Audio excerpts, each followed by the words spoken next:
बिस्मिल्लाहिर्रहमानिर्रहीम अस्सलाम वालेकुम। मैं हूं मुबशिर अहमद। तो स्टूडेंट्स, आज हम first year chapter number 11 heat and thermodynamics इसके एक्सरसाइज के न्यूमेरिकल करेंगे। तो आइए स्टार्ट करते हैं। पहला न्यूमेरिकल, आप अपनी बुक्स खोल लें ताकि स्टेटमेंट आपको सही समझ आ सके। जी 11.1 एस्टीमेट द एवरेज स्पीड। बच्चे हमने क्या कैलकुलेट करनी है? स्पीड को हम v से रिप्रेजेंट करते हैं एवरेज के लिए। ये सिंबल है, ये वाला जो साइन है ना, ये एवरेज का साइन है, ग्रेटर देन लेस देन वाला। तो एवरेज स्पीड कैलकुलेट करनी है किसकी? Of nitrogen molecule. बच्चे ये गैस कौन सी है? नाइट्रोजन। इसको आप बॉक्स में लिख लें, ये इंपॉर्टेंट पॉइंट है। In air under standard condition of pressure and temperature. अब इसमें दिया कुछ नहीं हुआ और ये अक्सर न्यूमेरिकल पेपर में आ जाता है कि प्रेशर और टेम्परेचर की वैल्यू क्या है? स्टैंडर्ड, जो कि फिक्स होती हैं। और आपको पता है ना स्टैंडर्ड टेम्परेचर कितना होता है? 0 डिग्री सेंटीग्रेड। डिग्री सेंटीग्रेड को केल्विन में कन्वर्ट करने के लिए 273 प्लस करेंगे। तो 0 + 273 केल्विन, ये स्टैंडर्ड टेम्परेचर है। और स्टैंडर्ड प्रेशर कितना होता है बच्चे? 101,325 न्यूटन पर स्क्वायर मीटर। 101,325। अगर मैं इसको साइंटिफिक नोटेशन में लिखना चाहूँ तो जिसके साथ पॉइंट नहीं होता उसका एंड पे है ना पॉइंट। अब यहाँ से उठा के आप यहाँ पे शिफ्ट कर दें point. First non zero digit के बाद 1.01 मल्टीप्लाई बाय 1 2 3 4 5 ज़रब 10⁵ न्यूटन पर स्क्वायर मीटर। ये प्रेशर आ गया है, ये टेम्परेचर है, स्टैंडर्ड है, ये फिक्स होते हैं, ये आपको जुबानी याद करने पड़ेंगे। अब गैस कौन सी है? नाइट्रोजन। और नाइट्रोजन का जो मोलर मैस होता है ना बच्चे, वो होता है N2, यानी कि इसका फार्मूला N2 है। ये मोलर मैस होता है बच्चे 14 × 2, ये होता है 28 ग्राम। ये आपने गिवन डाटा के अंदर ही लिख लेना है। मैं आपको बता दूं कि ये पहला न्यूमेरिकल और दूसरी एग्जाम्पल, ये दोनों का तरीकाकार सेम ही है। जिस तरह पहला न्यूमेरिकल होगा ना 11.2 एग्जाम्पल भी उसी तरीके पे है। बस फ़र्क पता क्या है कि उस न्यूमेरिकल उस एग्जाम्पल में ना 11.2 एग्जाम्पल आपने उसको भी हाईलाइट कर लेना है। उसमें ऑक्सीजन गैस है, इसमें नाइट्रोजन है ना। ऑक्सीजन का प्रोटॉन नंबर कितना होता है? 16। तो O2 16 × 2 32 ग्राम। तो ऑक्सीजन में 32 ग्राम होगा, नाइट्रोजन में 28 ग्राम है, क्योंकि नाइट्रोजन का प्रोटॉन नंबर 14 है ना। 14 को 2 से मल्टीप्लाई कर देंगे। तो बहरहाल ये दोनों का फर्क है, आपने दोनों को अच्छे तरीके से नोट करना है। तो ये गिवन डाटा आ गया। टू फाइंड और सोल्यूशन या कैलकुलेशन आप जो भी लिख लें। तो बच्चे आपने टेम्परेचर का फार्मूला तो पढ़ा होगा, T = 2/3 के मीन काइनेटिक एनर्जी, यानी कि एवरेज काइनेटिक एनर्जी भी जिसको कहते हैं 1/2 mv², average translational kinetic energy. Temperature का काइनेटिक एनर्जी के साथ डायरेक्ट रिलेशन होता है, ठीक है। तो 2/3 के ये कांस्टेंट है, 2 से 2 कैंसिल, तो क्या बच गया? T = 1/3 के इंटू mv²। ऐसी है ना, 2 से 2 कैंसिल हो गया। निकालना क्या है? एवरेज स्पीड निकालनी है। तो v² को आप एक साइड पे कर लें, स्केयर है ना स्पीड का, = अब जरा देखिए इसको लैदा करना है। 3k डिवाइड हो रहा है, उधर जाके मल्टीप्लाई हो जाएगा। तो 3kT ओवर m मल्टीप्लाई हो रहा है, नीचे जाके डिवाइड हो जाएगा। ये डिवाइड है, उधर जाके मल्टीप्लाई, ये मल्टीप्लाई है, नीचे जाके डिवाइड। तो v² को मैंने लैदा कर लिए। अब 3 भी कॉन्स्टेंट है, k is called a Boltzmann constant. और t की वैल्यू ये गिवन डेटा में ये भी है, तो कॉन्स्टेंट है। अब मेरे पास ना m नहीं है, mass. This is equation number 1। तो मुझे मैस निकालना पड़ेगा। मैं इक्वेशन 1 में पुट करवा दूंगा, आंसर आ जाएगा। तो मैस निकालने के लिए ना बच्चे, तो पहले मैं हेडिंग क्या लगाऊंगा? We find mass. अब मैस कैलकुलेट करना है। अच्छा, मैं इधर गिवन डाटा के अंदर ही चले लिख देता हूँ। N2 = ग्राम को किलोग्राम में कन्वर्ट करने के लिए 1000 से डिवाइड करते हैं ना हम। तो नाइट्रोजन 28 ग्राम है, तो ये 000 है, इसको मैं लिख सकता हूँ बच्चे 28 × 10⁻³ किलोग्राम। तो ये नाइट्रोजन का मोलर मैस है। तो मैस किसके इक्वल होता है बच्चे? आप लोग याद रखेंगे, मैस होता है जी molar mass over Avogadro number Na। आपको पता है ना, केमिस्ट्री में आप पढ़ते होंगे। तो नाइट्रोजन का मोलर मैस कितना जी 28 ग्राम। अगर मैं किलोग्राम में बात करूं तो 28 मल्टीप्लाई बाय 10 की पावर -3, ये किलोग्राम में। और एवोगैड्रो नंबर तो कांस्टेंट है ना बच्चे, आपने पढ़ते होंगे 6.02 ज़रब 10 की पावर 23। एवोगैड्रो नंबर की वैल्यू आपको जुबानी याद भी होगी। तो जी बेटा अब क्या करना है, इसको आप डिवाइड कर दें। 28 डिवाइडेड बाय 6.02, 28 डिवाइडेड बाय 6.02, तो बच्चे ये आ जाएगा m = 4.65 ज़रब 10 की पावर -3 है ना, +23 ऊपर जाके -23। अब -23 और -3 -26 किलोग्राम। अब ये नाइट्रोजन का मैस आ गया। अब ये वैल्यू इसमें पुट करवा दें, आंसर आ जाएगा आपका। तो so equation number 1 becomes, equation number 1, average square velocity is equal to 3kT/m है ना इक्वेशन 1। तो 3k की वैल्यू क्या होती है बच्चे, ये k कांस्टेंट है, बोल्टमैन कांस्टेंट, जिसकी वैल्यू होती है 1.38 ज़रब 10 की पावर -23। ये अब आपको जुबानी याद करनी पड़ेगी। इस न्यूमेरिकल में कांस्टेंट तो है, t की वैल्यू ये दी हुई है 273, तो मल्टीप्लाई बाय 273 डिवाइडेड बाय 273 हो गया ना। अब m की वैल्यू ये जो 3kT/m, ये जो हमने निकाली है molar mass over Avogadro number से 4.65 मल्टीप्लाई बाय 10 की पावर -26। तो average square velocity will be equal to, अब ज़रा देखें जिनके ऊपर 10 की पावर -23 को लैदा कर दें, आप मल्टीप्लाई करेंगे 3 को, 3 मल्टीप्लाई बाय 1.38 मल्टीप्लाई बाय 273, तो ये आ जाएगा जनाब 1130.22 डिवाइडेड बाय 4.65 ज़रब 10 की पावर -23, -26 ऊपर जाके +26 हो जाएगा। ठीक हो गया। अब 3 को 1.38 को और 273 को मल्टीप्लाई देने से ये आया है। अब इसको डिवाइड कर दें, तो डिवाइड करने से क्या आ जाएगा, डिवाइडेड बाय 4.65, तो डिवाइड करने से बच्चे आया 243.05 ज़रब 10 की पावर कितना आ जाएगा -23 और +26, ये तो आ जाएगा +3 आ जाएगा ना। अब बच्चे मैं क्या करना चाहता हूँ, मैं इसको +4 बनाना चाहता हूँ। उसकी वजह मैं आपको बताता हूँ। आप राइट से लेफ्ट मूव करें तो ये आ जाएगा 24.305 ज़रब 10 की पावर, कितने डिजिट मूव किए 1 ना, +1 +3 +4 आ जाएगा। उसकी वजह पता है क्या है, स्केयर खत्म करने के लिए स्केयर रूट भी तो लेंगे ना, तो taking square root on both side.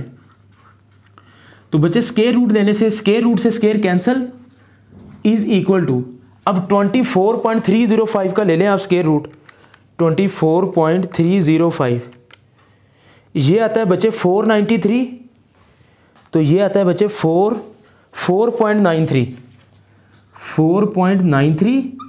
ज़रब, अब 24.305 का स्केयर रूट ये आ गया ना 4.93, और 10 की पावर 4 का क्या आ जाएगा 10 की पावर 2। अब 10 की पावर 2 किसे कहते हैं 100 को, तो इसको 100 से मल्टीप्लाई करवाएंगे तो 4.93 मल्टीप्लाई बाय 100, तो ये बच्चे आ जाएगा 493। तो एवरेज स्केयर वेलोसिटी आ गई, बल्कि एवरेज वेलोसिटी स्केयर नहीं 493, और स्पीड का यूनिट क्या होता है मीटर पर सेकंड। तो ये पहला न्यूमेरिकल सॉल्व हो गया बच्चे, जिसका आंसर क्या जी 493 मीटर पर सेकंड एवरेज स्पीड है, और ये RMS है रूट मीन स्केयर। ठीक है, ये फार्मूला अब आपने पहला अगर टॉपिक समझा है ना, जिसमें मैंने प्रेशर ऑफ गैस और इंटरप्रिटेशन, मैंने आपको आई बटन में नज़र भी आ रहा होगा, और ये आपको पूरा प्रूव मैंने करवाया हुआ है इंटरप्रिटेशन ऑफ अ टेम्परेचर में 01 है हीट एंड थर्मोडायनामिक्स का लेक्चर नंबर। तो आप इसको पॉज करके नोट कर लें। जो दूसरी एग्जाम्पल है ना बच्चे, सारा मेथड यही है, बस आप इधर 28 ग्राम की जगह पे ना 28 की जगह पे 32 आ जाएगा। नाइट्रोजन गैस की जगह पे ऑक्सीजन है, 28 की जगह पे 32 है, 32 ग्राम। मेथड सारा सेम ही है, पॉज करके नोट करेंगे। तो जी बेटा दूसरा न्यूमेरिकल इसका आंसर नहीं है, ये एक प्रूव है। कहता जी show that ratio of root mean square यानी कि RMS speed of molecules of two different gases. बच्चे दो गैसेस हैं, मुख्तलिफ हैं, at a certain temperature is equal to square root of the inverse ratio of their masses. अब इसका prove करेंगे, फिर आपको स्टेटमेंट भी समझ आ जाएगी। गिवन डेटा के अंदर आप सिर्फ फार्मूला ही लिख लें, T is equal to 2/3K, T is equal to 2/3K into average kinetic energy है ना, तो 1/2 mv², average kinetic energy. Given data आ गया, 2 फाइंड के अंदर आप लिख लेंगे V1 RMS root mean square पहली गैस की ओवर V2 RMS दूसरी गैस की रूट मीन स्केयर स्पीड। इनकी रेशो निकालनी है। तो गिवन डेटा 2 फाइंड और सोल्यूशन में बच्चे पता आप क्या करेंगे, T is equal to 2/3K, average kinetic energy 1/2 mv²। अगर पहली गैस है ना तो दोनों के साथ 1 लिख दें, इक्वेशन नंबर 1 ठीक हो गया। अब दूसरी गैस के लिए T is equal to 2/3K into 1/2 mv², average kinetic energy 1/2 m2v2 का square. This is equation number 2। अब इक्वेशन 1 और 2 की लेफ्ट साइड तो सेम है, राइट को कंपेयर कर दें। ये 1 का मतलब पहली गैस, 2 का मतलब दूसरी गैस। तो compare equation number 1 and equation number 2। तो बच्चे 1 की राइट साइड क्या आ जाएगी, 2/3K इंटू 1/2 m1v1 का स्केयर इज इक्वल टू 2 की राइट साइड क्या आ जाएगी, 2/3K इंटू 1/2 m2v2 का स्केयर। ठीक है, 2/3K से 2/3K कैंसल, 1/2 से 1/2 कैंसल। स्पीड को एक साइड पे कर लें, V1 का स्केयर एवरेज आ जाएगी ओवर, उधर से V2 नीचे आ जाएगा, V2 का स्केयर एवरेज आ जाएगी, V1 का स्केयर V2 का square is equal to M1 multiply हो रहा है, नीचे जाके डिवाइड हो जाएगा M2/M1। स्केयर खत्म करने के लिए taking square root on both side, taking square root, तो स्केयर रूट लेने से स्केयर कैंसल, तो V1/V2 is equal to M2/M1। अब इधर स्केयर रूट आ जाएगा। तो ये अगर आप स्टेटमेंट दोबारा पढ़े ना तो अब आपको समझ आ जाएगी। तो इधर मैं एवरेज का साइन ज़रूर डालूंगा और ये RMS ही है। The ratio of root mean square of the speed is the inverse ratio. अगर आप देखें ना इधर 1/2 है, मैसेज में 2/1 है, inverse ratio of the square root of their masses. ठीक है ना, इधर स्केयर रूट स्केयर से कैंसिल हो जाएगा, इधर आ जाएगा। तो ये एक किस्म का प्रूव है, पॉज करके नोट कर ले। तो जी बेटा तीसरा न्यूमेरिकल देखें जी, a sample of gas is compressed to 1/2 of its initial volume. एक गैस है जिसको आप कंप्रेस करते हैं, कितना, जितना उसका इनिशियल वॉल्यूम था उसका हाफ, यानी कि मैं ये लिखूंगा initial volume VI is equal to VI का मतलब इनिशियल वॉल्यूम, और फाइनल वॉल्यूम कितना है, जितना पहले था उसका हाफ, हाफ का मतलब है 1/2, यानी कि वो V/2 हो जाएगा इनिशियल वॉल्यूम। और जब कंप्रेस कर दिया, यानी कि अगर वॉल्यूम इतना है ना, तो जब आपने कंप्रेस करके आधा कर दिया एट अ कांस्टेंट प्रेशर, और प्रेशर की वैल्यू दी हुई है P इज इक्वल टू 1.25 ज़रब 10⁵ न्यूटन पर स्क्वायर मीटर। ड्यूरिंग कंप्रेशन, जब आप कंप्रेस कर रहे हैं, 100 joule of work is done on the gas. बड़ी तवज्जो, यानी कि आप सिस्टम के ऊपर वर्क कर रहे हैं। अगर आपने वर्क एंड हीट वाला टॉपिक समझा हुआ है, सिस्टम हमारा हीरो है, तो जब हीरो को मार पड़ रही हो तो भाई साहब वर्क नेगेटिव होगा ना, -100 जूल। अब देखें न्यूमेरिकल में माइनस का लफ्ज़ नहीं लिखा हुआ, आपको पता होना चाहिए जब सिस्टम के ऊपर वर्क हो रहा हो तो माइनस है। Determine the final volume of the gas, कहता है जी गैस का फाइनल वॉल्यूम निकालें। Given data to find V F is equal to question mark. अब बच्चे वर्क का फार्मूला आपने पढ़ा हुआ ना, W is equal to P into delta V. ये एफ डी नहीं लगेगा, ये मैकेनिक्स नहीं पढ़ रहे, हम थर्मोडायनामिक्स पढ़ रहे हैं। इसका प्रूव मैंने आपको करवाया हुआ है एट कॉन्स्टेंट प्रेशर। तो W is equal to P delta V किसके इक्वल होता है बच्चे, final volume minus initial volume, V F minus V I. W is equal to P, V F की वैल्यू क्या है, वी ओवर टू, तो V over two. Initial volume क्या है, वी, तो वी एफ और वी आई की वैल्यू हमने यहां से देख के पुट कर दी। तो W is equal to P, two LCM आ जाएगा, टू एलसीएम आ जाएगा ना बेटा, तो क्या आ जाएगा वी माइनस, अब इधर वन है, वन ओवर टू, टू आ जाएगा, टू वी। तो W is equal to P V minus two V, ये आ जाएगा माइनस वी ओवर टू। अब इसकी वैल्यूज पुट करवाएं फिर। डब्ल्यू की वैल्यू क्या है, माइनस 100 जूल, माइनस 100, ठीक हो गया, minus 100 into P into minus V over two. अब ज़रा यहाँ से गौर करना आपने, माइनस से माइनस कैंसिल हो जाएगा, माइनस से माइनस कैंसिल, पी मल्टीप्लाई हो रहा है, नीचे जाके डिवाइड हो जाएगा 100 ओवर पी। अब ये जो v ओवर टू है ना, v ओवर टू किसके इक्वल है, v over two V F के। तो v ओवर टू की जगह पे मैं लिख दूंगा वी एफ। बात समझ आएगी। इधर बच्चे गलती करते हैं, टू को मल्टीप्लाई करवा देते हैं, ऐसा नहीं है, v ओवर टू ही वी एफ के इक्वल है, v over two V F के इक्वल है। तो यही तो हमने निकालना है। तो बच्चे इसको रीअरेंज करके लिख लें। फाइनल वॉल्यूम किसके इक्वल आ जाएगा, 100 ओवर पी, ऐसी है ना, V F is equal to 100 over P.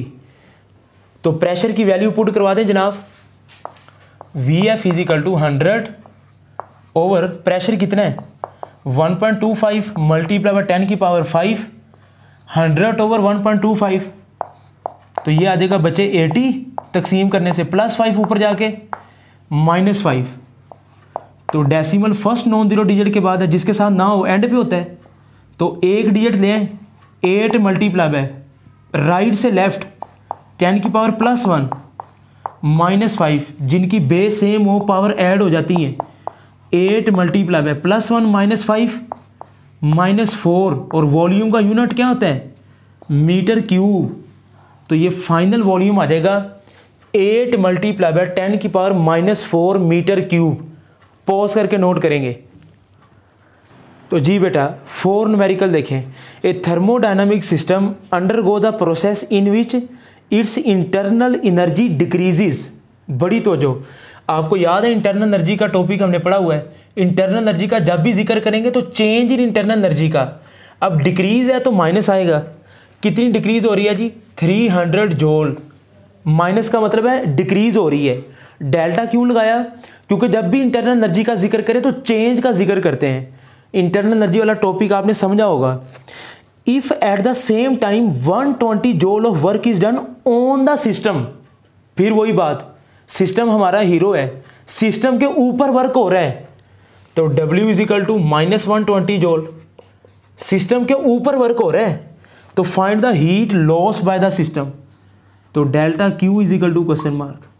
तो इधर W के साथ भी डेल्टा लिख देते हैं। आपको मैंने बताया हुआ है कि फर्स्ट लॉ ऑफ थर्मोडायनामिक्स आपने पढ़ा होगा, क्या होता है बच्चे, delta Q is equal to delta U plus delta W। तो delta Q is equal to delta U कितना जी, -300 प्लस डेल्टा W कितना है, -120 प्लस माइनस माइनस, तो -300 -120, जब दोनों टर्म माइनस की हों तो साइन माइनस करेगा, टर्म जमा हो जाएंगी, 300 और 120 420 जूल। तो ये आंसर आ गया जी आपका -420 जूल। नेगेटिव साइन ये शो कर रहा है कि हीट लॉस हो रही है। पॉज करके नोट कर लें। तो जी बेटा 11.5 देखें जी, एक Carnot engine utilize an ideal gas. और आपको पता है ना कार्नेट इंजन में आइडियल गैस ही हम यूज़ करते हैं। आपने कार्नेट इंजन वाला टॉपिक समझा होगा। द सोर्स टेम्परेचर को हम T1 कहेंगे। सोर्स टेम्परेचर का मतलब है HTR, पढ़ा होगा आपने, HTR, LTR, सोर्स, सिंक, याद है ना सारा कुछ। सोर्स टेम्परेचर कितना जी 227 डिग्री सेंटीग्रेड। डिग्री सेंटीग्रेड को केल्विन में कन्वर्ट करने के लिए 227 प्लस 273, तो ये आ जाएगा बच्चे 500 केल्विन, यानी कि डिग्री को केल्विन में कन्वर्ट करने के लिए 273 जमा करेंगे। तो T2 कितना आ जाएगा जी, सोर्स का टेम्परेचर तो 227 है, सिंक का कितना है 127 डिग्री सेंटीग्रेड, 127 प्लस 273, तो ये आ जाएगा 400 kelvin. Source temperature, sink temperature, T1 T2, HTR LTR, ठीक हो गया। Find the efficiency of the engine. बच्चे एफिशिएंसी को हम ईटा से ज़ाहिर करते हैं ना, इंजन की एफिशिएंसी निकालनी है। Also find the heat input from the source and heat rejected to the sink. जो सोर्स हीट देता है ना, इसको आप कहते हैं Q1, और जो सिंक में हीट जाती है उसको हम कहते हैं Q2। तो ये Q1 और Q2 भी हमने निकालना है। वर्क डन कितना हो रहा है जी, W is equal to 10,000 joule. तो जी बच्चे, अगर आपने कार्नट साइकिल समझा है, कार्नट इंजन समझा है, तो फार्मूले आपको याद होंगे। तो ईटा का फार्मूला क्या है जी, 1 माइनस T2/T1, याद है ना आपको। परसेंटेज निकालने के लिए 100 से मल्टीप्लाई करवा देते हैं। 1 माइनस T2 कितना है जी 400, T1 कितना है 500, मल्टीप्लाई बाय 100, 2 0 से 2 0 कैंसिल, तो 1 माइनस 4/5, तो ये आता है जनाब 0.8 multiply by 100, 1 minus 0.8 0.2 multiply by 100, तो 0.2 मल्टीप्लाई बाय 100 20%। तो बच्चे ज़रा नोट करते जाएं, इंजन की एफिशिएंसी आ जाएगी 20%। पहला पार्ट सोल्व हो गया, बहुत आसान है। और दूसरे पार्ट में हम क्या करेंगे, Q1 निकालना है, Q1 जो सोर्स हीट दे रहा है। तो बच्चे एक और हमने फार्मूला पढ़ा हुआ है, efficiency is equal to work done over heat input, W/Q1, याद है आपको, ठीक है। तो Q1 को आप बाहर निकाल लें जी, Q1 इधर आ जाएगा, W/ईटा, Q1 बाहर आ गया, ईटा नीचे चला गया, तो Q1 is equal to W कितना है 10,000 डिवाइडेड बाय ईटा कितना है 20%। तो 20% के साइन को ख़त्म करने के लिए 100 से डिवाइड करते हैं।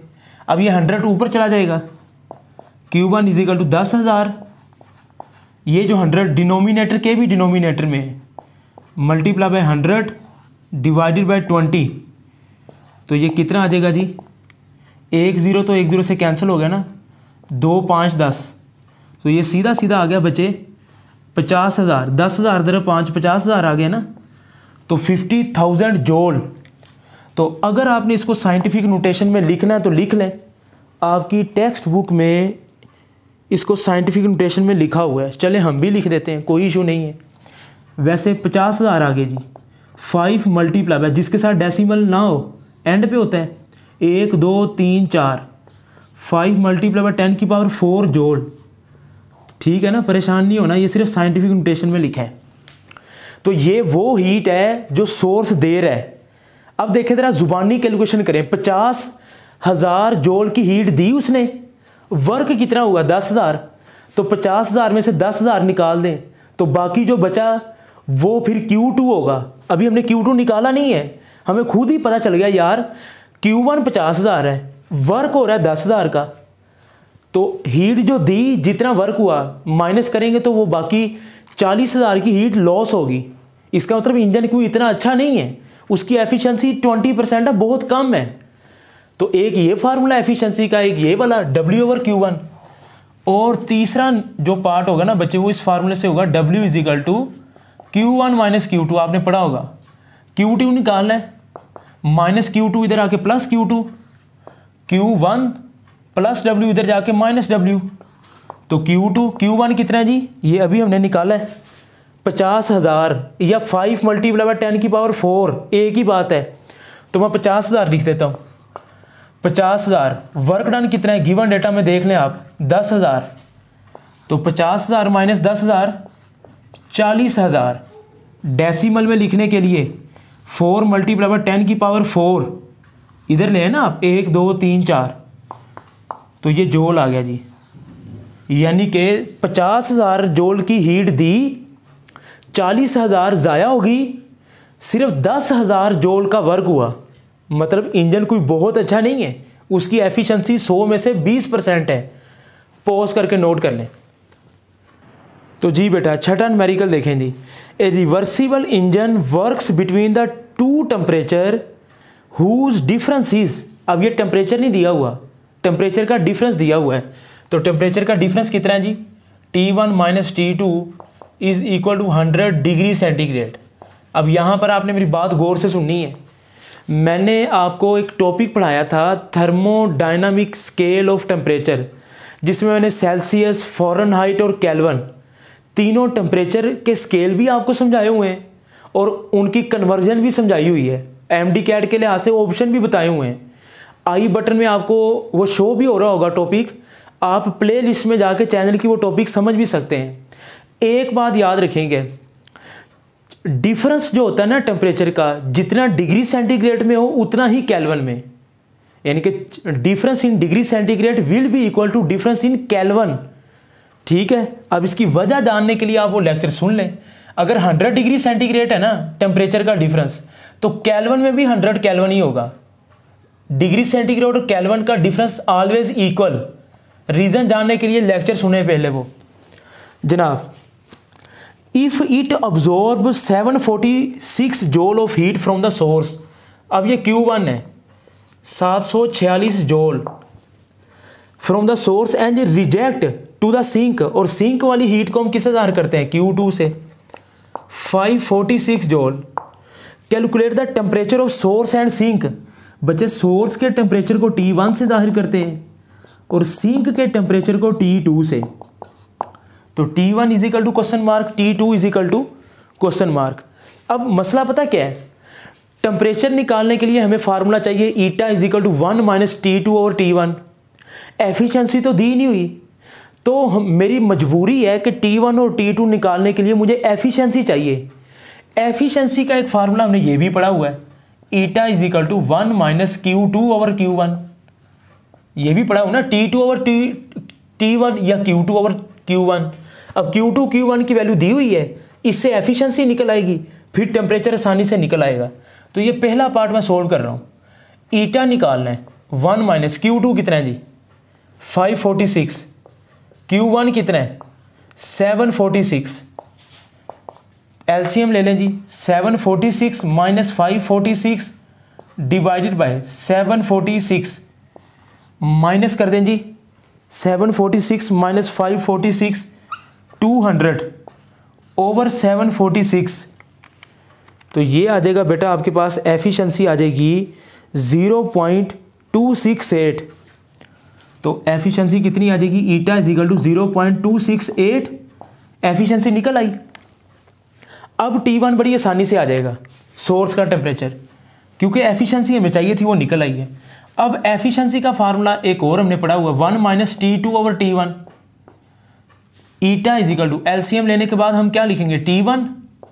T1 minus T2। एलसीएम लेने के बाद एफिशिएंसी कितनी आई? 0.268। अब T1 माइनस T2 टेम्परेचर का डिफरेंस दिया हुआ है, ये देखें T1 माइनस T2, जितना केल्विन में उतना ही डिग्री में है, यानी कि डिग्री और केल्विन का टेम्परेचर बराबर है, तो हम केल्विन वाला ही पुट करवाएंगे ना। 100 केल्विन ओवर T1 तो निकालना है, T1 डिवाइड हो रहा है, उधर निकल जाएगा बाहर T1 100 ओवर, ये मल्टीप्लाई हो रहा है, इधर नीचे आके डिवाइड हो जाएगा 0.268। तो डिवाइड कर दें जी बच्चे 100 ओवर 0.268, तो बेटा ये आ जाएगा 373.13। तो जिसको मैं चले 373 ही लिख लेता हूँ, डेसिमल के बाद नहीं लिखते। केल्विन, डिग्री को केल्विन में कन्वर्ट करने के लिए 273 प्लस करते हैं, केल्विन को डिग्री में कन्वर्ट करने के लिए 273 माइनस करेंगे। तो T1 373 केल्विन, उसको डिग्री में कन्वर्ट करने के लिए 273 माइनस तो ये तो सीधा सीधा आ जाएगा बच्चे 100 डिग्री सेंटीग्रेड सोर्स का टेम्परेचर। हमारी बुक में आंसर डिग्री सेंटीग्रेड में है तो मैंने भी डिग्री में ही कर दी है, केल्विन को डिग्री में कन्वर्ट किया है। अच्छा जी, ये तो हो गया पहला पार्ट। अब दूसरे पार्ट के लिए बच्चे क्या है, T1 minus T2 is equal to 100 degree centigrade, ऐसी है ना। अब जरा कहाँ से ये क्वेश्चन, ये देखें इधर गिवन डाटा में T1 minus T2 100 degree centigrade भी है, केल्विन भी है। मैं डिग्री में ही ले लेता हूँ क्योंकि पहले का आंसर भी डिग्री में, दूसरे का भी डिग्री में ही है। ठीक है, T2 निकालना है तो T2 इधर आ जाएगा, T2 उधर चला गया, माइनस वाली प्लस होगी, ये प्लस वाली माइनस, तो T1 माइनस 100 डिग्री सेंटीग्रेड। समझ आइए आपको, माइनस T2 उधर चला गया, ये प्लस 100 इधर आके माइनस हो गया। T1 कितना है ये देखें सामने 100 डिग्री सेंटीग्रेड, तो 100 degree centigrade minus 100 degree centigrade, तो प्लस माइनस कैंसल, तो 0 डिग्री सेंटीग्रेड आ जाएगा आपके पास सिंक का टेम्परेचर। और वैसे भी T1 is greater than T2 होता है। तो बहरहाल आप इसको पॉज करके नोट कर लें जी। तो जी बेटा 7 न्यूमेरिकल है, a mechanical engineer develop an engine, एक इंजीनियर है वो जो कि इंजन बनाता है, वर्किंग बिटवीन, कहता है जी उसका इंजन किस किस टेम्परेचर के दरमियान काम करता है। पहला टेम्परेचर इसको मैं सोर्स कह लेता हूँ T1 327 डिग्री सेंटीग्रेड, डिग्री को केल्विन में कन्वर्ट करने के लिए 273 जमा करवाते हैं 273, तो ये 600 केल्विन आ जाएगा। अच्छा जी, दूसरा टेम्परेचर कितना है जी T2 27 डिग्री सेंटीग्रेड, तो बच्चे ज़रा तवज्जो करें, 27 प्लस 273 डिग्री को केल्विन में कन्वर्ट करने के लिए, तो ये आ जाएगा 300 केल्विन जमा करने के बाद। अच्छा जी, उसके बाद एंड ही क्लेम, वो दावा करता है, टू हैव एन एफिशिएंसी, वो दावा करता है कि उसके इंजन की जो एफिशिएंसी है ना वो 52% है। ही क्लेम, उसने दावा किया है, मैं ब्रैकेट में लिख देता हूँ। Does he claim correctly explain, तो यानी कि हम एफिशिएंसी ही निकालते हैं। अगर हमारा आंसर 52 आ गया तो इसका मतलब उसका क्लेम ठीक है, उसका दावा ठीक है। अगर नहीं आया तो उसका क्लेम गलत है। तो निकालनी आपने एफिशिएंसी है। एफिशिएंसी का formula 1 minus T2 over T1 multiply by 100 percentage निकालने के लिए। ठीक हो गया जी। तो eta is equal to 1 minus T2 कितना है 300, T1 600 मल्टीप्लाई बाय 100, तो ये कितना आ गया बच्चे 1 माइनस 2 0 से 2 0 कैंसिल, 3/6 1/2 मल्टीप्लाई बाय 100, एलसीएम ले लें जी 2 आ जाएगा, 2 minus 1 multiply by 100, 2 minus 1 1/2 multiply by 100, 1/2 को क्या कहते हैं 0.5 मल्टीप्लाई बाय 100, तो ये आंसर आ जाएगा बच्चे आपके पास 50%। तो क्या उसने दावा ठीक किया है? उसने तो कहा था 52, आंसर कितना आया 50%। तो आगे आप लिखेंगे know his claim is not correct. बेशक थोड़ा सा फर्क ही है, लेकिन उसका दावा ठीक तो नहीं ना है, उसका दावा गलत है। तो ये एंड पे ये लिखना ज़रूरी है, पॉज करके नोट करें। तो जी बेटा 8 न्यूमेरिकल देखें जी, a heat engine performs 100 joule of work, तो वर्क डन कितना दिया हुआ है 100 जूल। ठीक हो गया।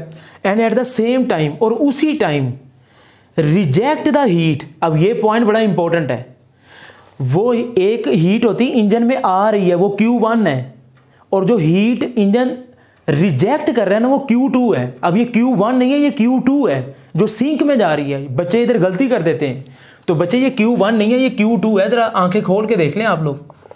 तो Q2 400 जूल, क्योंकि जो इंजन हीट निकाल रहा है टू द कोल्ड रेजरवायर, देखे ना उसने लिखा भी हुआ है, अगर हॉट रेजरवायर से निकलती तो Q1 थी, अब कोल्ड में जा रही है तो Q2 है। What is the efficiency of the engine, engine की एफिशिएंसी निकालनी है। Eta is equal to question mark. जनाब एफिशिएंसी का formula 1 minus T2 over T1, वो तो लगना नहीं है, टेम्परेचर तो दिया नहीं हुआ। एक और फार्मूला भी तो पड़ा हुआ है ना, W over Q1 multiply by 100, this is equation number 1। अब W तो है 100, लेकिन Q1 नहीं है, Q2 है। तो सबसे पहले हम Q1 निकालेंगे। So we find Q1। तो बच्चे Q1 निकालने का बड़ा आसान तरीका है, W is equal to Q1 minus Q2। तो Q1 निकालना है तो W plus Q2 is equal to Q1 minus Q2, इधर आके प्लस हो गया ना। W कितना है 100, Q2 कितना है 400। तो 400 जमा 100 500 जोड़, ये आपके पास क्या आ गया Q1। अब इक्वेशन 1 लगा देंगे तो आंसर निकल आएगा।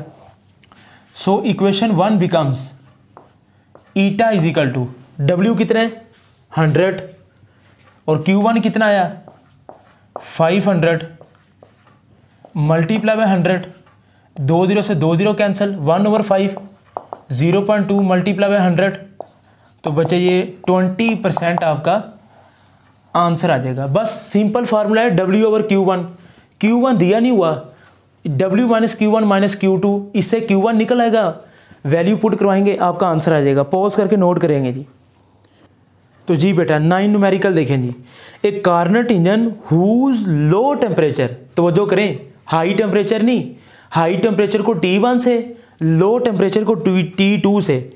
तो ये T2 दिया हुआ है, सिंक का टेम्परेचर है कितना है जी 7 डिग्री सेंटीग्रेड।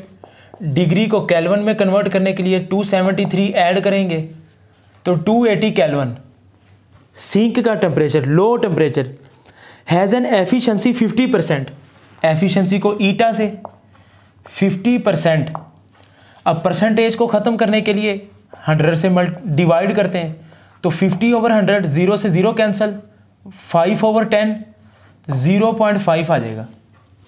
अच्छा जी, इट इज़ डिज़ायर्ड, कहता ये हमारी ख्वाहिश है टू इंक्रीज द एफिशिएंसी, कि एफिशिएंसी बढ़ जाए टू 70%, यानी कि पहले 50 थी, मैं ये चाहता हूँ कि एफिशिएंसी बढ़ा दूँ, उसकी 70% कर दूँ। तो वो जो ख्वाहिश है ना हमारी, उसको हम ईटा प्राइम कहेंगे। 70%, 70% को ख़त्म करने के लिए 100 से डिवाइड करेंगे, 0 से 0, 7/10 0.7 ईटा प्राइम आ जाएगा।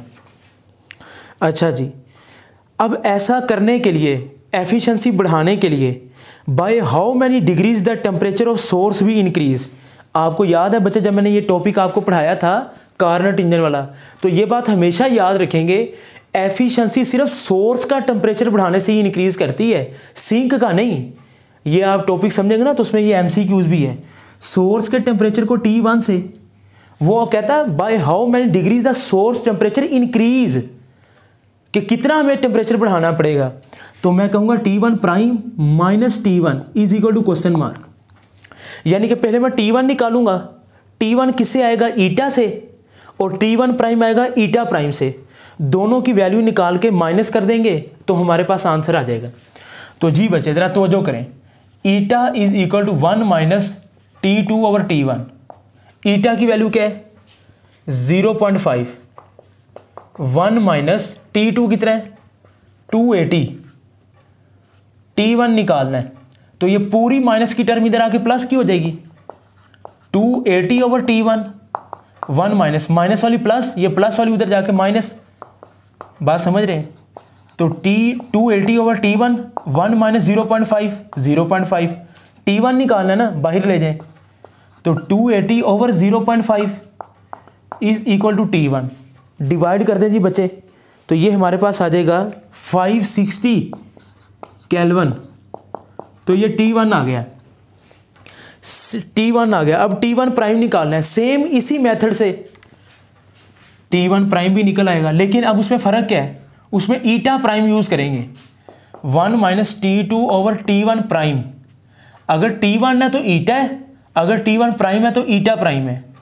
अब ईटा प्राइम कितने है 0.7, 0.7, 1 माइनस T2, 280/T1 प्राइम, पूरी टर्म इधर ले, 280/T1 प्राइम, 1 माइनस, माइनस वाली इधर आके प्लस 0.7, ये प्लस था उधर जाके माइनस हो जाएगा, 280/T1 प्राइम, 1 माइनस 0.7, 0.3, 280/0.3 नीचे ले आए, ये नीचे आ जाएगा, T1 प्राइम बाहर चला जाएगा, तो 280 280 डिवाइडेड बाय 0.3, तो ये बचे आ जाएगा 933.33 केल्विन।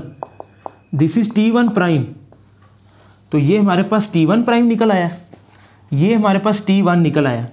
अब हमने इन दोनों का डिफरेंस भी निकालना है, तो बचे how many degrees increase T1 prime minus T1। T1 prime कितना आया 933.33, 933.33 माइनस 560 T1। ये देख लें, ये वाली T1 minus T1 prime minus T1 दोनों को माइनस करेंगे तो माइनस करके कितना जी 560, तो ये बचे आएगा हमारे पास 373 केल्विन। तो T1 prime minus T1 is equal to 373 kelvin. और ये बात मैंने आपको पिछले एक न्यूमेरिकल में बताई है, जब टेम्परेचर नहीं टेम्परेचर का डिफरेंस लेंगे ना, तो जो आंसर केल्विन में होगा वही आंसर डिग्री सेंटीग्रेड में होगा। तो केल्विन का डिफरेंस और डिग्री सेंटीग्रेड का डिफरेंस हमेशा इक्वल होते हैं, तो केल्विन में भी यही आंसर रहेगा और डिग्री सेंटीग्रेड में भी यही आंसर रहेगा 373 डिग्री सेंटीग्रेड। अगर मैं ये चाहता हूँ कि इंजन की एफिशिएंसी 50 से 70 हो जाए, यानी कि थी तो 50% ना, अगर मैं चाहता हूँ ना 70% हो जाए, तो मुझे सोर्स का टेम्परेचर 373 डिग्री सेंटीग्रेड बढ़ाना पड़ेगा। अगर मैं ऐसा करूँ तो फिर एफिशिएंसी बढ़ सकती है।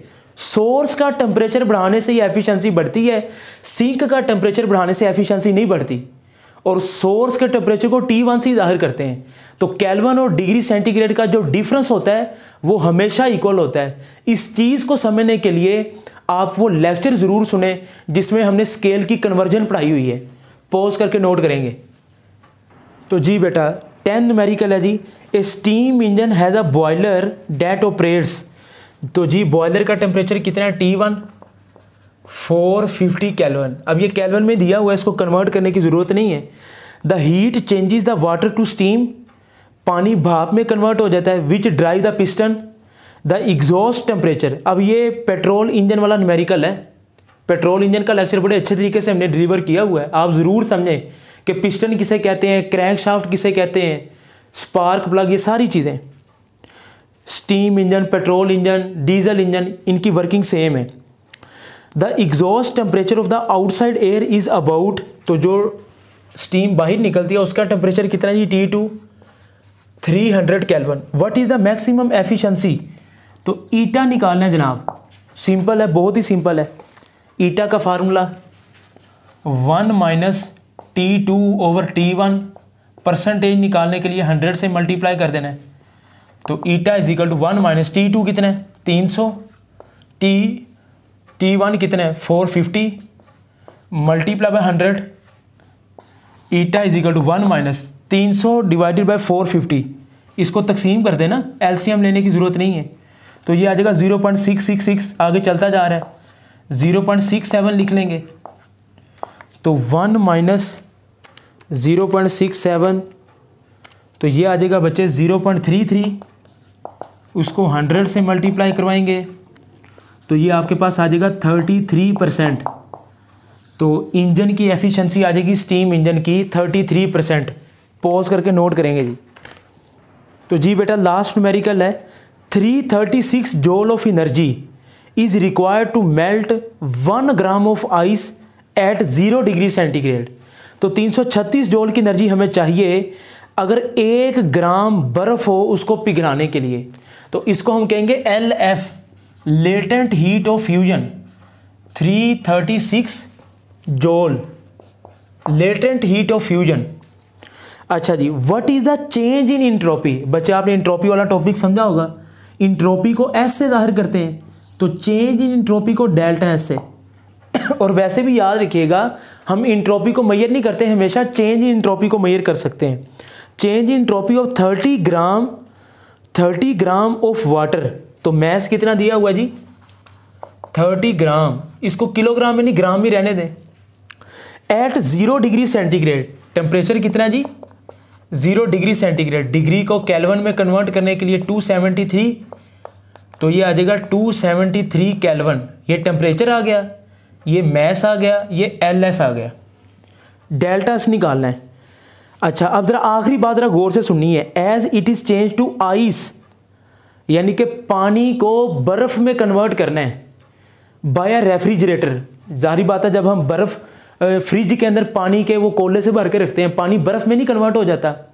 तो मुझे बताएं, जब पानी का डिसऑर्डरनेस ज़्यादा है, इंट्रोपी का अगर आपने टॉपिक समझा है, इंट्रोपी को कहते हैं डिसऑर्डरनेस, बेतरतीबी। जब पानी बर्फ़ में कन्वर्ट होगा तो डिसऑर्डरनेस कम होगी, बेतरतीबी कम होगी। तो बच्चे, इंट्रोपी का फार्मूला याद है आपको? Delta S is equal to delta Q over T। Delta Q over T entropy का फार्मूला है। अब जब पानी बर्फ़ के अंदर कन्वर्ट होगा, जब उसको हम फ्रिज में रखेंगे तो इंट्रोपी कम होगी, मतलब डिसऑर्डरनेस कम होगी। कम का मतलब माइनस आ जाएगा, बिकॉज इंट्रोपी डिक्रीज कर रही है। इंट्रोपी डिक्रीज करने का मतलब चेंज इन इंट्रोपी डिक्रीज कर रही है, डिसऑर्डरनेस डिक्रीज कर रही है। और बच्चे ये बात याद रखिएगा, delta S is equal to minus delta Q है ना, डेल्टा Q हीट है, इसका यूनिट जॉल है, तो LF का यूनिट भी तो जॉल ही है ना। ठीक है, तो इसको मैं लिखूंगा MLF। ठीक है, अगर आपको याद ना रहे तो सिर्फ इन दोनों को मल्टीप्लाई करवा देना है, M और LF को, और T तो है ही है डिनोमिनेटर में ना। ठीक है, अच्छा जी, तो delta S is equal to क्या आ जाएगा बताएं? M कितना है? 30 ग्राम। माइनस तो है ही है, एज इट इज़ माइनस आना ही आना है बाहर। 30 मल्टीप्लाई है, LF कितना है? 336। टेम्परेचर कितना है? 273। तो delta S is equal to minus 30 multiply by 336। तो ये बच्चे आ जाएगा 180 ओवर 273। इसको ज़रब देने से, अब इसको 273 से डिवाइड कर दें तो ये बेटा आ जाएगा 36.92। तो चेंज इन इंट्रोपी आ जाएगा, माइनस का साइन आएगा, 36.92। इंट्रोपी का यूनिट याद है ना, हीट का यूनिट क्या है? जूल। टेम्परेचर का केल्विन, केल्विन ऊपर चला जाएगा, तो जूल पर केल्विन। तो ये आपके पास आंसर आ चुका है 36.92 जूल पर केल्विन। आप इसको पॉज करके नोट भी कर सकते हैं। तो बच्चे, आई होप के चैप्टर 11 के न्यूमेरिकल आपको समझ आ गए। तो फर्स्ट ईयर के अब लेक्चर हमारे कंप्लीट हो चुके हैं। ठीक है, अपना बहुत सा ख्याल रखें, वीडियो को लाइक करें, कमेंट सेक्शन में लेक्चर का फीडबैक आप ज़रूर दिया करें। मुबशर अहमद को दुआओं में याद रखें। तब तक के लिए अल्लाह हाफिज़।